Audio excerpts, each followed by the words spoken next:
I have one story for you that happened to me last year. One day I was talking to my mum on Facebook. She went to go to the bathroom and I thought it was her still chatting to me.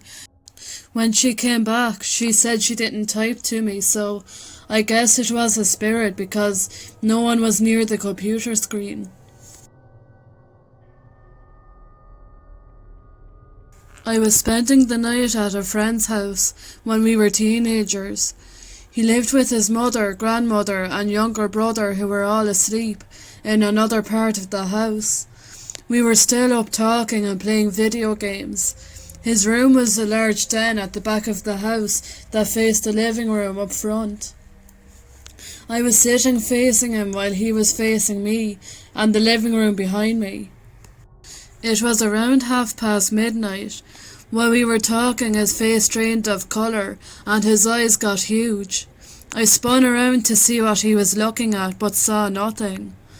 He said that it looked like there had been someone standing in the living room, that they appeared out of nowhere, then disappeared a moment later. We walked into the living room, which was dark except for the light coming through the front curtains from the bright streetlight right outside his house.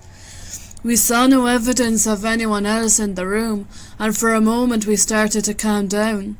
Suddenly, however, we heard the living room window next to us shatter. When we looked up, there was the shadow of someone standing outside in front of the window outlined on the curtains. Also, the dogs in every nearby house began to bark. The shadow moved across the front windows and towards the front door. When it passed the door, every dog stopped barking immediately, except for one that let out a single whimper. Then silence.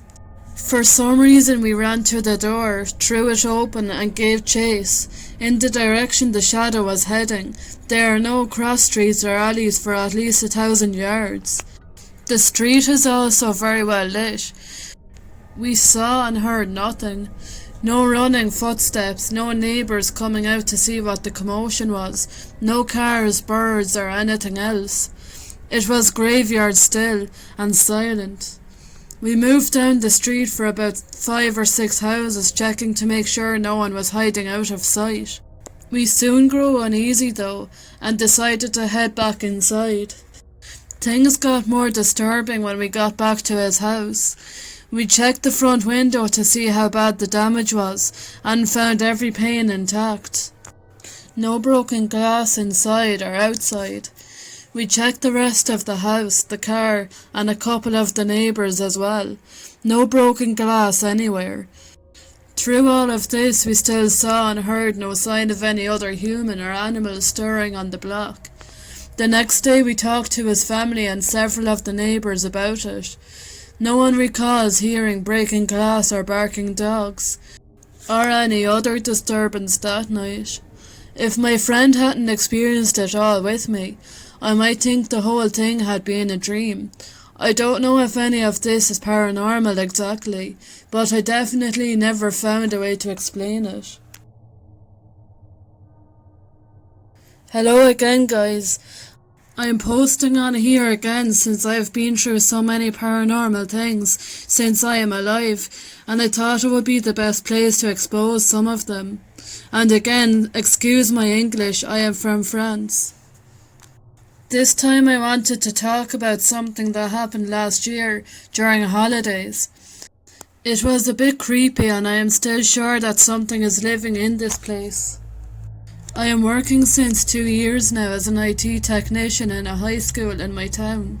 I am asked to do a lot of things to allow the classes to run smoothly, like preparing computers, respond to an internet outage, a defective device, etc. I was on my summer holidays, July, August in France, and the principal, which is my biggest chief, called me to come to the school to install some softwares for an upcoming meeting. It was on another building, not the one I am mainly working on. The school has 6 buildings, each of them are specifics to something. Only 2 are reserved for classes. It's the building A and B. I am working mainly in the A, but I was rarely asked to go to the B building. It's a professional school, and this building is for medical classes, caregiver, early childhood assistant, nurses. And there is a lot of creepy mannequins on these classes, but that's not what I would like to talk about. I was then in this building, and every time I'm going to this one, I feel very strange and not comfortable at all. I feel like negative vibes are emanant from the walls. I have a kind of a sixth sense since I'm a little girl, and when I feel that something isn't going to be good, I was always right. But anyway, I don't like this building at all, and I was very nervous while I was entering in the class. As you can understand, I was alone in this one due to the holidays. There is 10 computers in this place. I have switched them all on, and I have started to work on the first one, and then second, third, fourth. They are placed in a kind of a square around the class. I was at the fourth or fifth when things get weird. 2 computers shut down by themselves at a few minutes of interval. I thought it was normal because they probably enter sleep mode, but I heard a weird noise like someone pressed the buttons to manually shut them off. I was surprised because I thought it was someone, but I was all alone. I have turned them on again, and I kept working on the software installation. Then they turned off again, but this time I felt a breeze coming from my back. And again, this manual setting sound. I was creeped out, and when I finished my installation, I ran out of this building. A few months ago, some students were really nervous while coming to the office. They were scared of something that they saw in this same building. I was triggered because of my own experience last year and asked one girl about what happened.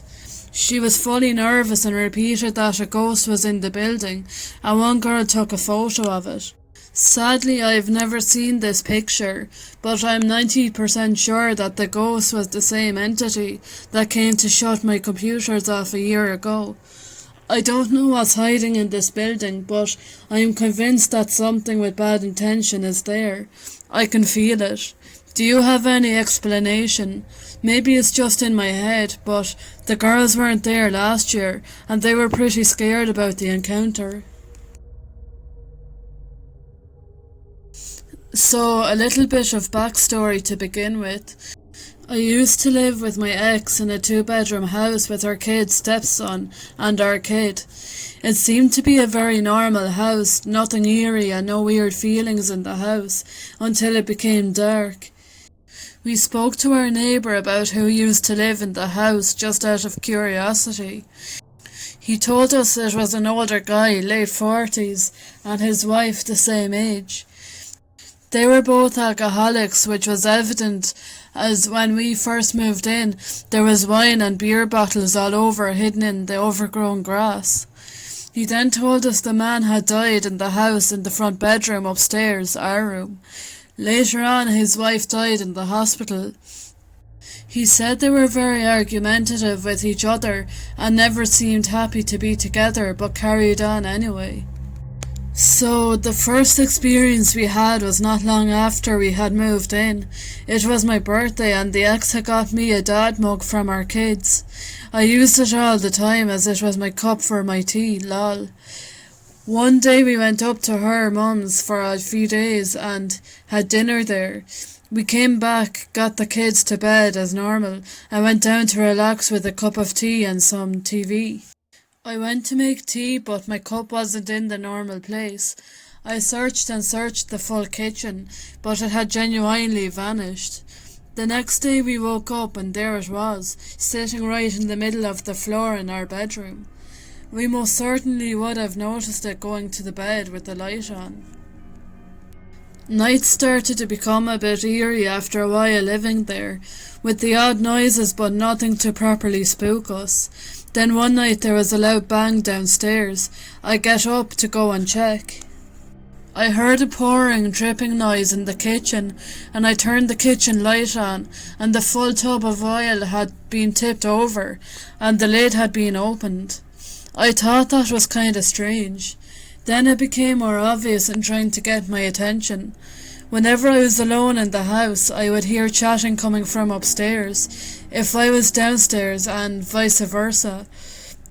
The chatting also sounded like it was two people almost arguing with the tone of the voice, but I could never make out what was being said. One night, me and my ex were in bed as normal, and had nothing happen at all happened that night until the morning. I was sleeping, and all of a sudden I couldn't breathe. I felt myself struggle for breath, but couldn't breathe at all. My eyes shot open, and I even felt it, almost like two cold hands on my face, one covering my mouth and one over my nose. Fair to say I was wide awake. I woke up my ex and told her straight away, and with everything happening, she believed me. During all this, me and my ex were arguing as well. We weren't getting on at all, and I don't know if us arguing and creating bad atmosphere / energy fueled what was going on. I always have sleep paralysis, and have become pretty good at knowing how to get out of them. It feels like I have to use all of the energy in the world, but I somehow manage every time to move my head in a way to wake up. I've been having sleep paralysis around 3 to 4 times a week since I can remember. Some nights it's bad, and I hallucinate individuals coming to my bedside and talking to me, and taunting me that I cannot move or yell as I lay there. Yesterday was terrible. I wake up to me on my back facing my door. It's dark with only the moon's light coming from my window. I realise I am stuck and can't move, so I begin doing what I always do, of trying to fidget out of the paralysis. It's no use. I then see a blur at the front of the door. As I look harder, it is a set of eyes staring into my soul. I begin to panic and try to yell, but I am stuck and nothing comes out. I blink and the figure is closer. He begins charging towards me. I close my eyes, bracing for death. When I open them, he is on top of me, suffocating me. He's 2 inches away from my face, staring into my soul. I cannot move, nor can I hardly breathe.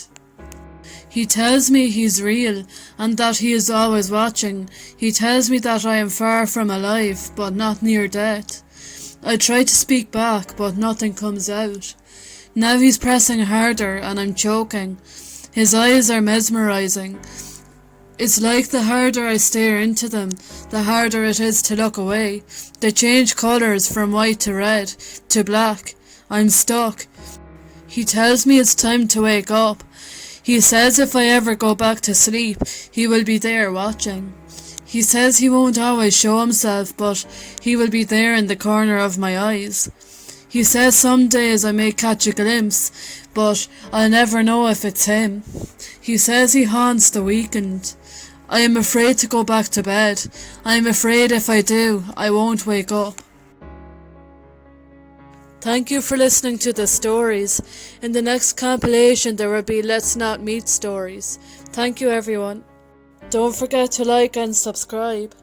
And we'll meet again in the next video.